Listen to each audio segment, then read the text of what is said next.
días, hermanos. En este día 22 de noviembre nos acercamos para compartir la reflexión de la palabra. La Iglesia celebra en este día a Santa Cecilia, Virgen y Mártir.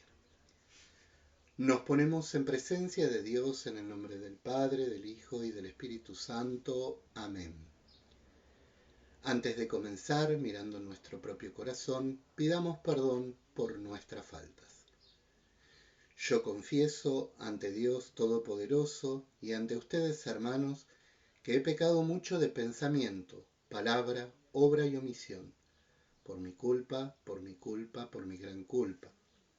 Por eso ruego a Santa María siempre Virgen, a los ángeles, a los santos y a ustedes, hermanos, que intercedan por mí ante Dios nuestro Señor. Amén. Aleluya. Estén prevenidos y preparados, porque el Hijo del Hombre vendrá a la hora menos pensada. Aleluya. El Señor esté con ustedes. Anuncio del Evangelio de nuestro Señor Jesucristo según San Lucas. Levantando los ojos, Jesús vio a unos ricos que ponían sus ofrendas en el tesoro del templo. Vio también a una viuda de condición muy humilde, que ponía 2 pequeñas monedas de cobre y dijo: les aseguro que esta pobre viuda ha dado más que nadie, porque todos los demás dieron como ofrenda algo de lo que les sobraba. Era ella, de su indigencia, dio todo lo que tenía para vivir. Palabra del Señor. Gloria a ti, Señor Jesús. La palabra de este día nos invita a la reflexión de un tema que a veces es difícil desarrollar en el corazón de la Iglesia. Tiene que ver con un mandamiento de Jesús, de Dios, de lo que Dios nos pide.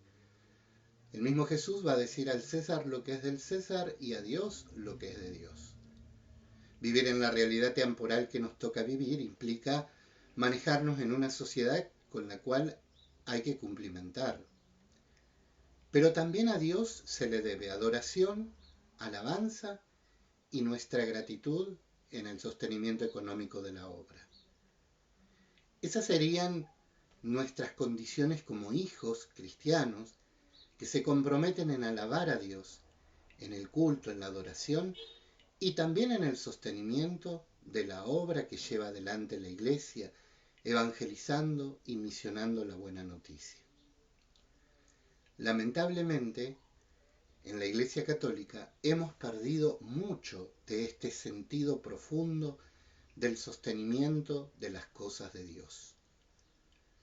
Para muchos, y sobre todo dentro del pueblo católico, no faltan las voces que se levantan y dicen: la Iglesia tiene plata.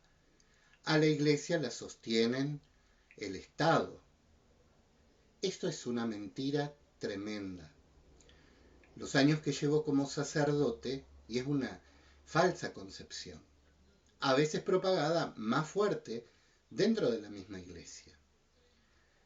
Desde mi experiencia personal, los años que llevo como sacerdote, jamás el Estado ha pagado un sueldo o una cuenta mía.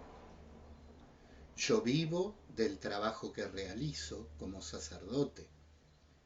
Y todos mis hermanos sacerdotes diocesanos llevan adelante la misma vida. Tenemos que pagar luz, gas, impuesto como cualquier hijo de vecino, nuestros gastos, comer, sostenernos. Y esto no es una factura o algo que el cura está queriendo predicar para conseguir ayuda y que... No. Es poner en sitio o en situación una realidad que a veces desconocemos. A veces nos imaginamos que es el Estado el que paga la cuenta de la Iglesia, el gas, la luz, los impuestos, la comida del mismo sacerdote. Esto no es así. Nosotros vivimos de lo que las comunidades van aportando y a veces muy humildemente, y falta en algunas comunidades que no alcanza inclusive para pagar los gastos mínimos del mantenimiento sacerdotal. Conozco hermanos, sacerdotes, que han pasado hambre porque no han tenido para comer. Y esto no es una mentira. También reconozco que en la iglesia se habla poco del tema, da cierto temor, porque salir a hablar de estas realidades económicas suena a estar mangueando plata. Y hay un temor, no se quiere eso bajo ningún punto de vista.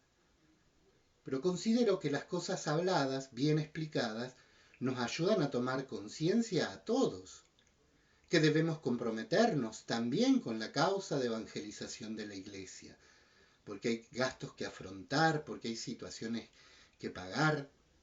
En mi experiencia como sacerdote y como en algún momento como párroco, mi última misión de párroco, las fiestas patronales de este año, no tenía plata ni para comprar hostias ni para comprar el vino para hacer la celebración.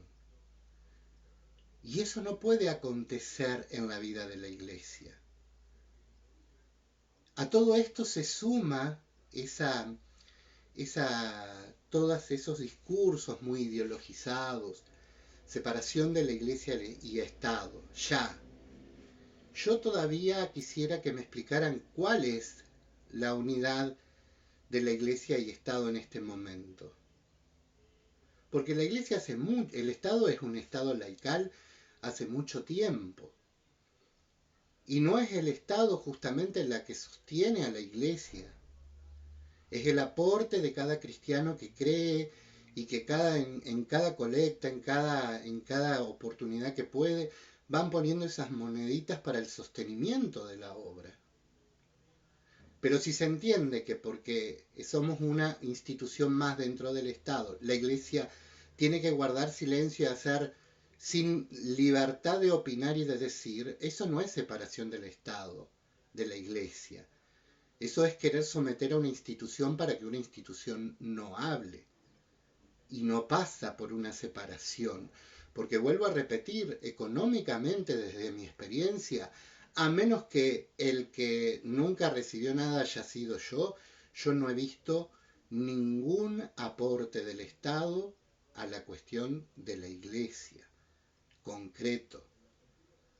Que debe haber ayudas a través de instituciones, organismos como Cáritas que trabajan y llevan obras solidarias adelante. Seguramente muchas cosas que tal vez desconozco, pero nunca, y no tiene que quedar una duda, las veces que yo he sido párroco, he tenido que pagar la luz, el gas, muchas veces en situaciones de pandemia. Vuelvo a repetir, este último tiempo, el día de la patronal, no tenían ni para comprar las hostias. Y el pueblo, en esto, tenemos que empezar a ser conscientes. Esta viuda vivía el precepto del amor, de la gratuidad y de la confianza en Dios. Acá es donde se expresa realmente su fe. Ella estaba dando de todo lo que tenía esas 2 moneditas de cobre, pero porque hay un bien mayor en el cual confiaba, y era la gracia de Dios.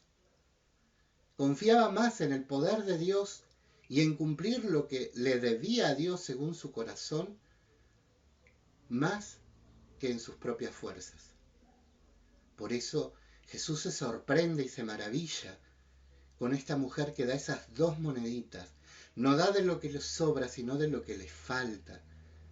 Pero confía en la acción de ese Dios que mira su acción y sabe que si hay algo, y debiéramos saber nosotros, grabado en el corazón y en el alma, que sí, hay algo que Dios no se va a dejar ganar nunca, es en generosidad.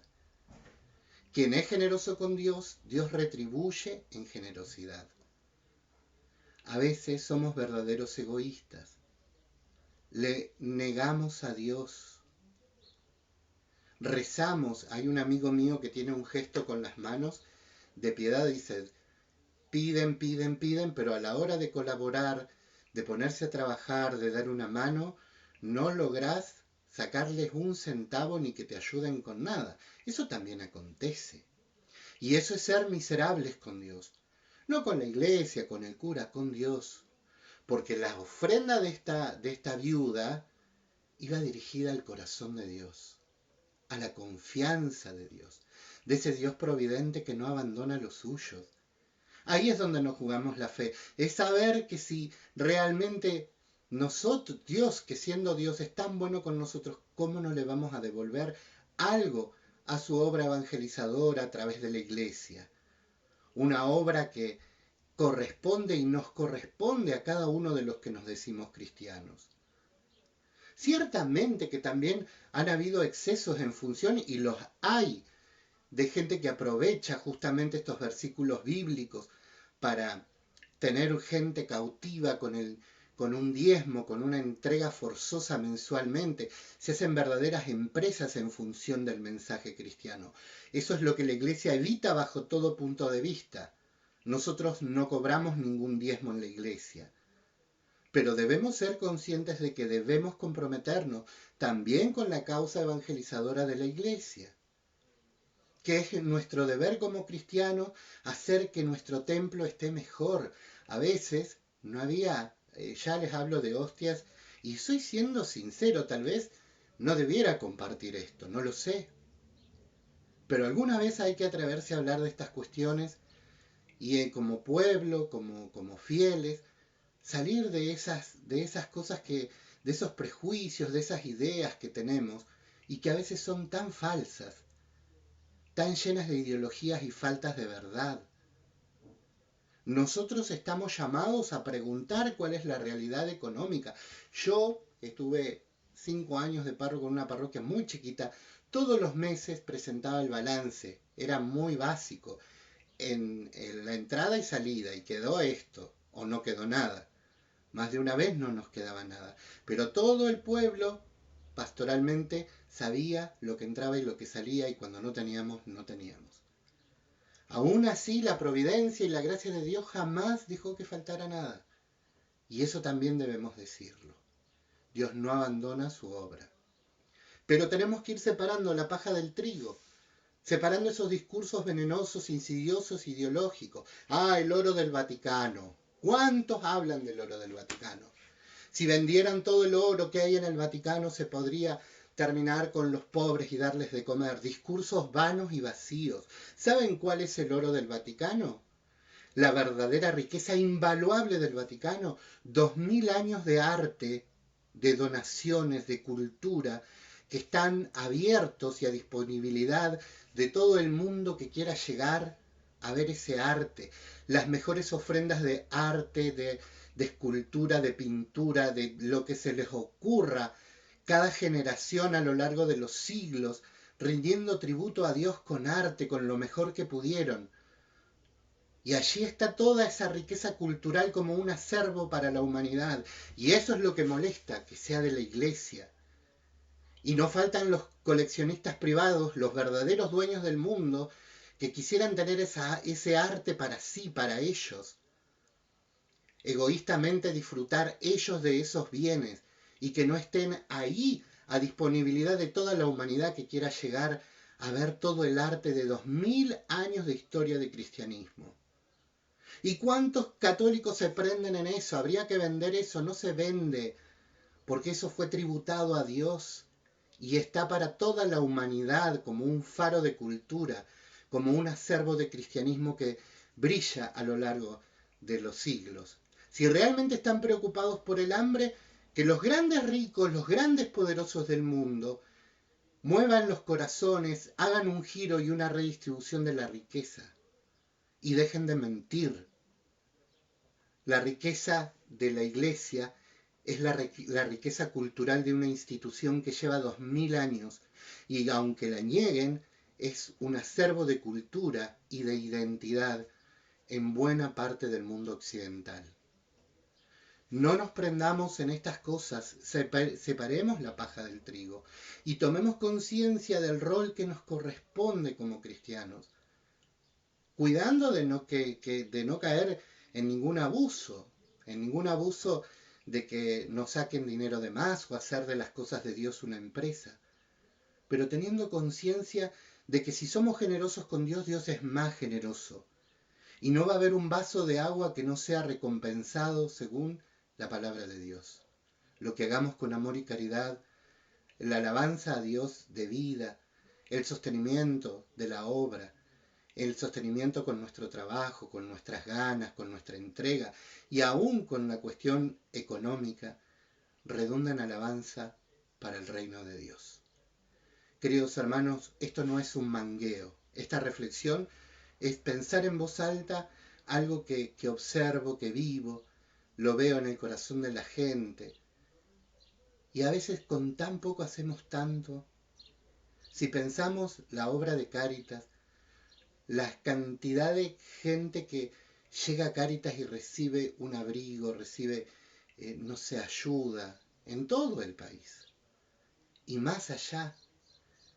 Y se va haciendo con esas moneditas que se vuelven verdaderos tesoros, porque Dios hace multiplicar esa entrega de aquellos que dan con fe y generosidad.